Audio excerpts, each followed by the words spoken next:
In the beginning, when there was nothing except Chaitanya or energy as Brahman, this Chit knew only that Chaitanya, and he did not equate one with any external object, because only that was present. Only after the Jadavastha was created, that is, the universe was created, the question, am I this external Jada object or the internal subtle Chit or energy state, Chaitanya, that our Atman know itself? Only with that question. And by enquiry only we reach the path. Now, path of what? Path of Brahma Vidya, no? So, from the Chaitanya that knew only itself as Chaitanya, Jada was created, the universe was created, and the one who knows this initial state of existence, of energy state, by own experiences, by different scientific inquiries, understands oneself as the Brahman, the initial Chaitanya itself. I am Chaitanya. That only after our inquiry we finds out. The Surya, the energy of earth, and its beings as the same Chaitanya. Surya is also from the same initial Chaitanya. And Manu, that is the one with mana or a mind to do Manana. The first scientist of the human race was born. One who has the power to do Manana, and one who understands that I am the initial energy itself. That one, the first one, is the Manu, or the first scientist. Now, the human race who can do Manana and analysis of bioenergy in oneself and the cosmic energy in the universe or the external universe is the same. That is the next. Now, these Brahmajnanis are the Advaithins who know Ishvara is there in everything. This is called Sarveswara. God in everything, Sarveswara. They are always very few in number. These Brahmajnanis who know Sarveswara, very, very few in number. Because it is not so easy to understand and practice the oneness of the creation. In Advaitha, there is no hatred towards anyone, anything, because Advaiti knows everything is the same. Only one Chaitanya is there.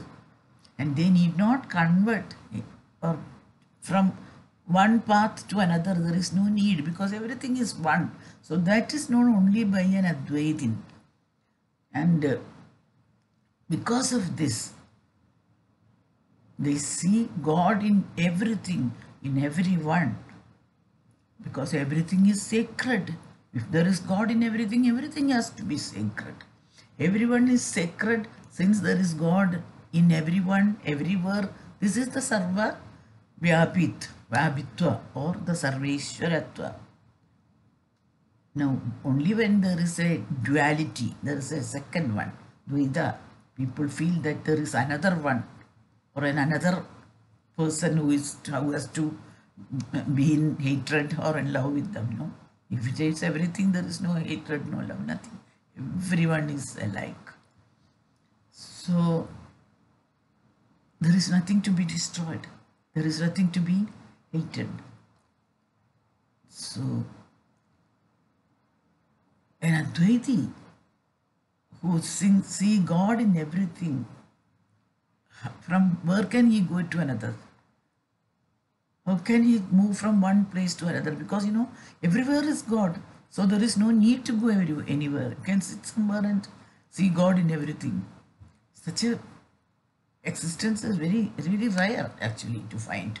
But once you reach that stage, you will be the only person who is actually sacred.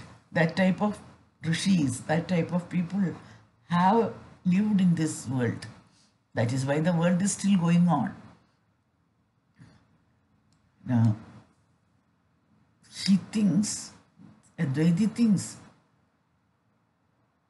whom can I hate or kill since everything is Brahman? The truth is Ekathwa, only Eka.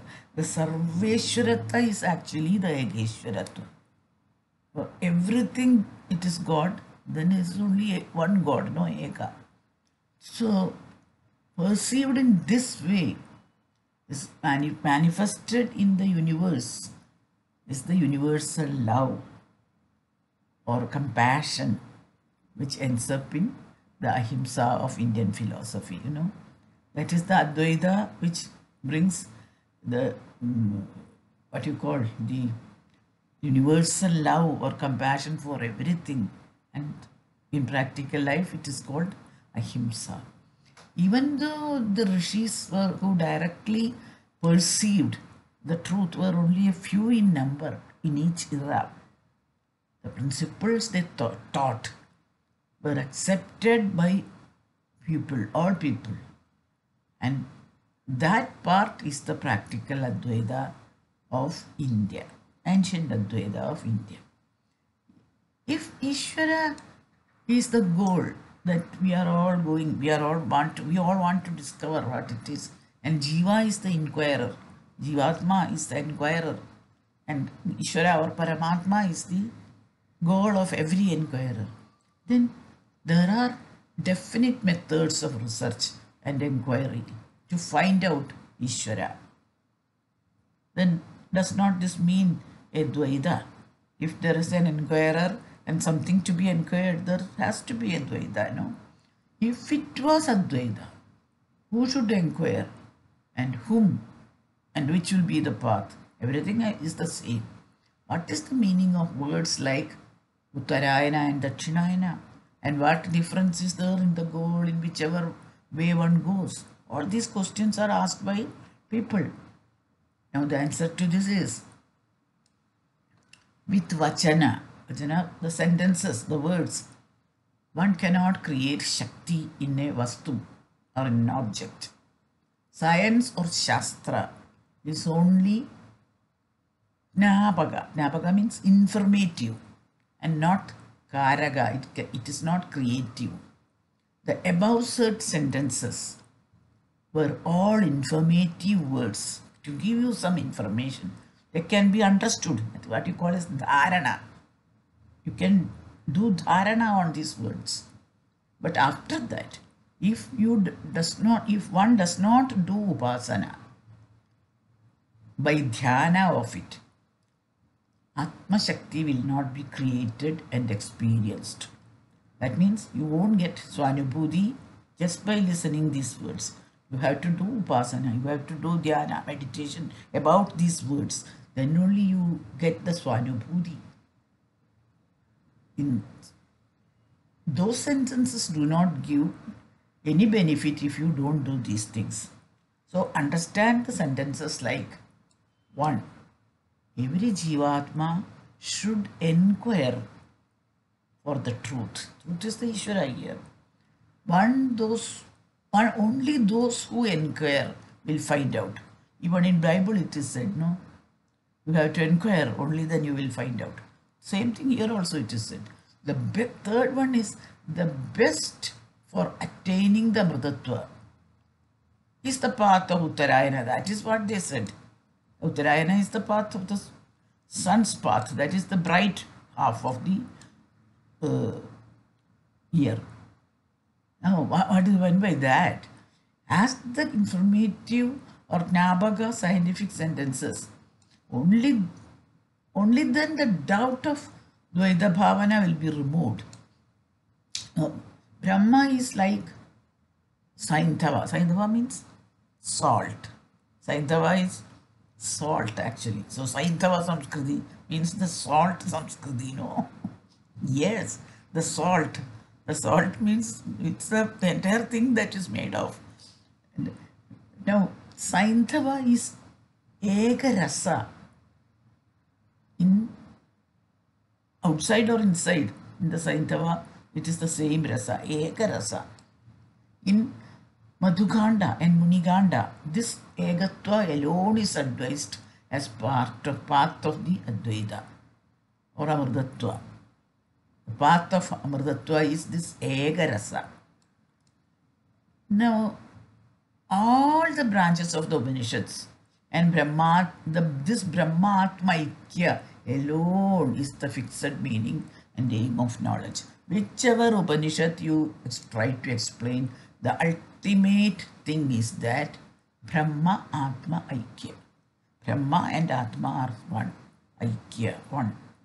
This is the ultimate truth every Upanishad is trying to tell you, to inform you. The beginning, that is in the beginning, means the Upakrama part, and at the end, that is the Upasamhara part. This science, Upanishadic science, gives only this message of Egathwa. No Anegathwa, no Dvaita, only Egathwa, all the Upanishads. And there is no controversy in the middle part either. If in the beginning and the end it is one, middle also is the same one. No, so the entire thing is the same thing. One, Egathwa, Egathwa, Egathwa, Advaitha, Advaitha, Advaitha. That's all. In the level of Swanubhoothi, Brahman and Jiva, Brahma and Jiva are not two, but they are one. Eka. Brahma is not but the samsari jiva. Brahma Vidya is not the knowledge about the different aspects of this worldly life. Samsara jivita. In the Adi Vidya of Aham Brahma Asmi. Samsara Prapancha and the Samsara Jiva had not been created or present if the knower, that is the person who knows, and the known thing were different. It would be saying like, it is Brahma. But it is not said like that. I am Brahma, that is what is said. So, I am Brahma, Aham Brahmasmi.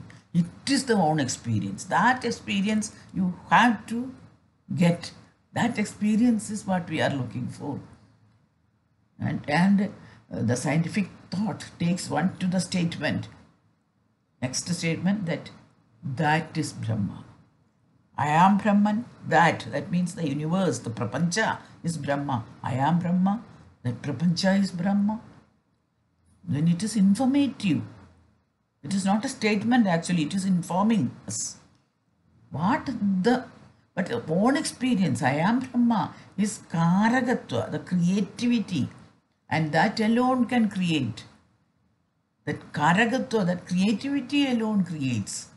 If both are combined, that is Nabaga or informative, and Karaga, which is creative, both these come together, combined in one person. That is the best knowledge possible. There should be a Nabagatva, there should also be a Karagatva. And when these two join, just like our two hemispheres, only then the best knowledge is possible, otherwise not.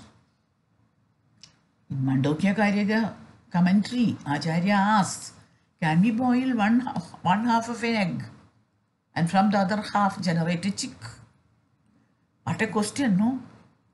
In Chandogya Upanishad also he speaks of this.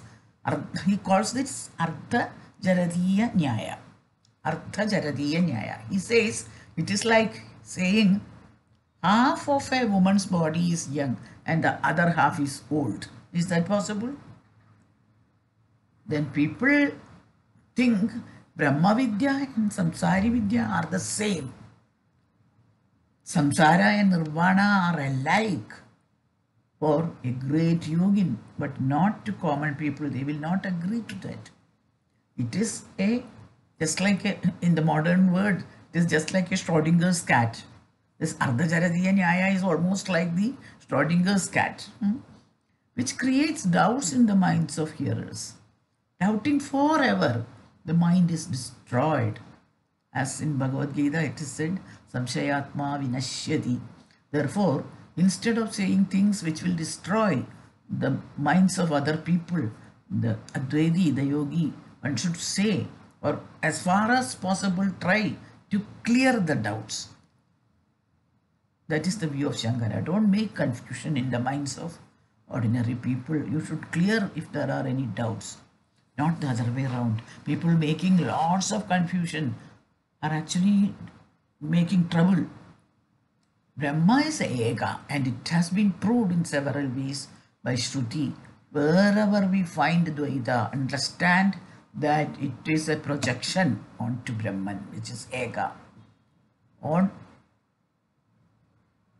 a samsari Brahma, samsari bhava is a projection, it's not real. And the Jeevathman, before it entered a body and manifested as the samsari Jiva, was Brahman itself. The Jeevathma, by avidya, project onto himself that the thought, I am not Brahma, I am this body. That is a projection only. And I am samsari, that's also you say projection only. You are not that. You are the Atman. You are not the Sharira. Now, the compassionate Acharya then tells, Nasi samsari. You are not a samsari. And when this consciousness is created by the compassionate Guru, it recollects its original Swabhava. Our original Swabhava is Brahman. We recollect this original Swabhava from the word of a true Guru. And our Swarupa is Brahma Swarupa. We remember that. This is known as Pratyabhijna, no? The Pratyabhijna Paddhati, which later Advaithin have talked about. This is actually not a new thing. It was there already. The Shankara says this, the original Swabhava or our original Swarupa, we remember. It is Pratyabhijna.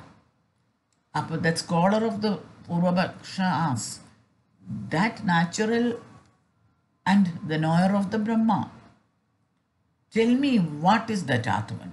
What is that Atman? Shankara says, don't you remember what I had told you earlier about it? The Chaitanya within all the living things, with the functions of prana, apana, vyana, udana and samana. That one is in everyone, not in human beings alone. In every living creature it is there. That is Atman, not your Atman alone, not my Atman alone. The Atman in every living thing is Atman. Then the scholar asks, that's a cow, this is a horse. Then where is the Atman? It is not shown to us directly, he said. Then Shankara said, that which is the seer, the listener, the analyzer by the mind, that is the mantha, the srota, the drashta, the mantha, and the knower is the Atman, and not that external form you are seeing. You are seeing the cow, the horse, the man, etc. That external body is not the Atman.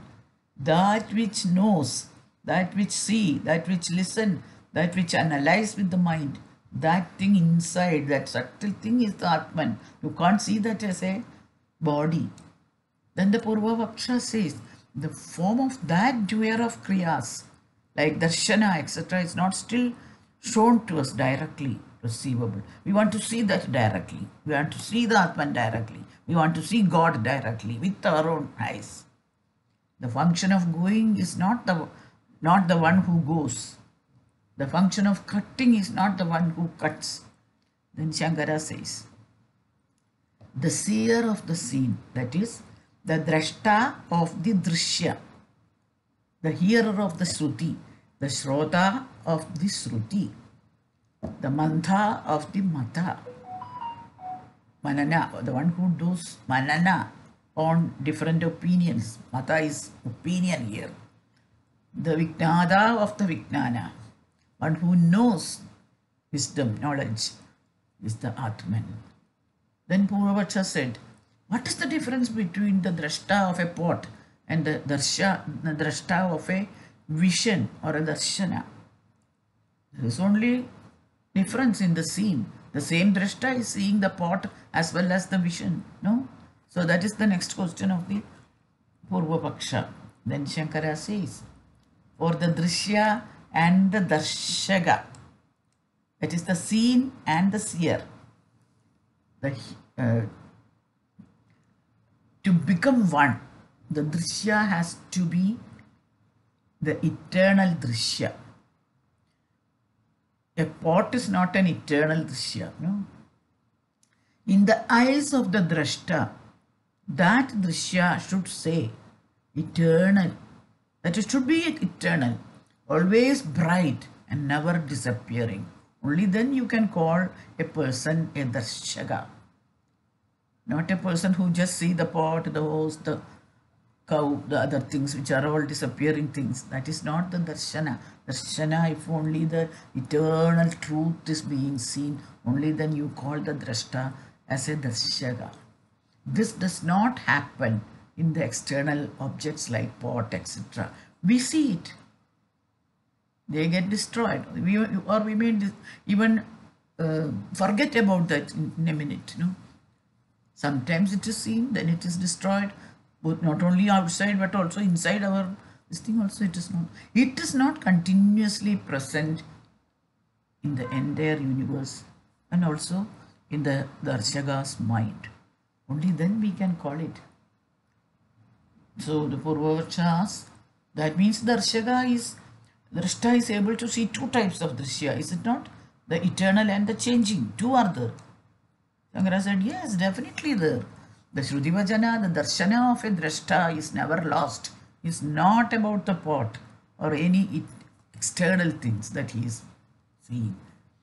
For external Drishya, there are human beings who can see and cannot see. A blind person and for a person with eyes, both have an external thing. One touches and know, other one see and know. Even the blind people can see the drishya, not only by touching but also in their dreams they can see the drishyas. That is an evidence for the presence of an internal eye. Swapna is an evidence for our internal eye, even in the absence of an external eye, because a blind person also dreams. They see through their internal eye and do manana and know through that. That is why the terms drashta of drishti, now drishya, etc. were because of these things. The eternal inner eye is Atmaswarupa, whereas this external eye is not Atmaswarupa. The inside one, the inside drishti, inside eye, is the Swayam Jyoti. It is having brightness on its own. The dream vision is external to it and it is anitya and having vasana.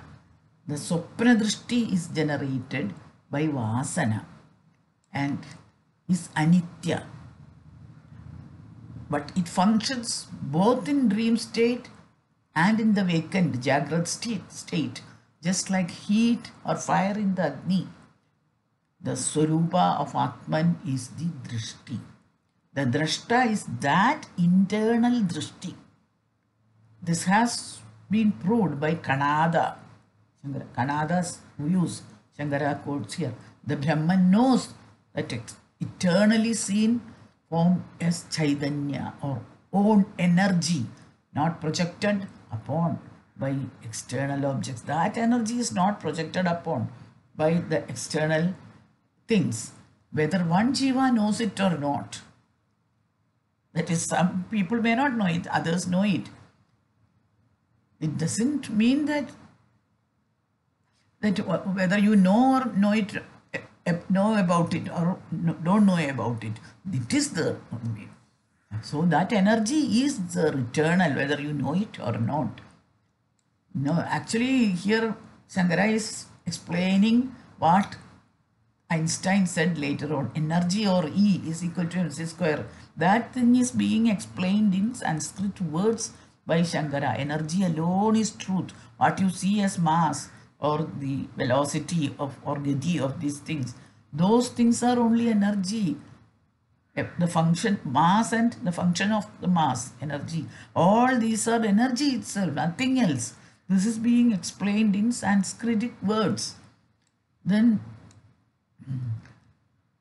Purvapaksha says, Na viknade viknadaram viknaniya. It's said in Upanishads. One cannot know the knower of the knowledge. Atman is the viknada of viknana. If it is not knowable, how can we know it? The next question. When we attain other objects, our desire for getting more and more will never be satiated and we'll need more. Even when we acquire a new knowledge, the desire to know more will be there, even in Jnana. When you attain Atma Jnana, such desires are completely gone and we are satisfied forever. With that, every other knowledge comes to us naturally. If you are an Atmajnani, all the other types of knowledge will come to you naturally. You don't have to search for that. Atmajnanam is the thing that is the most important. Once you get it, all the other types of knowledge will come to you naturally at their own time, the correct time. So the desire to project avidya onto the Atman is thus ended. Only this desire to see the Atma Swarupa will remain.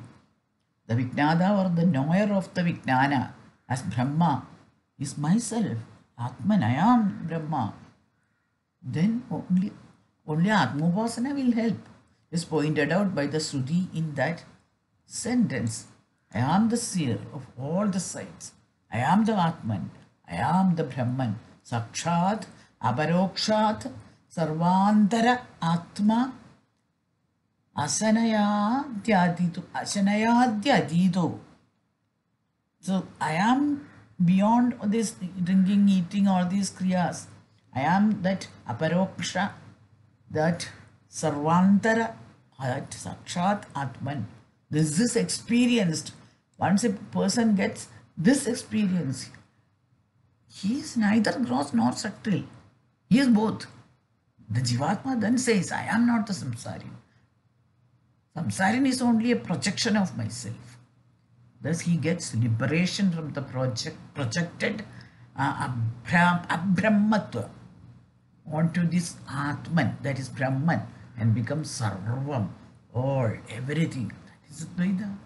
With Brahma Vidya, he becomes Brahman itself, he becomes Sarvam itself. The bhala or effect of Brahma Vidya is this attainment of Sarvabhava. It is to strengthen this, the Shruti mantras are quoted. And it is for this the experience of Vamadeva in his mantra vision, Aham Manu, Aham Surya. These things said by Vamadeva because of this only. Sangara explains.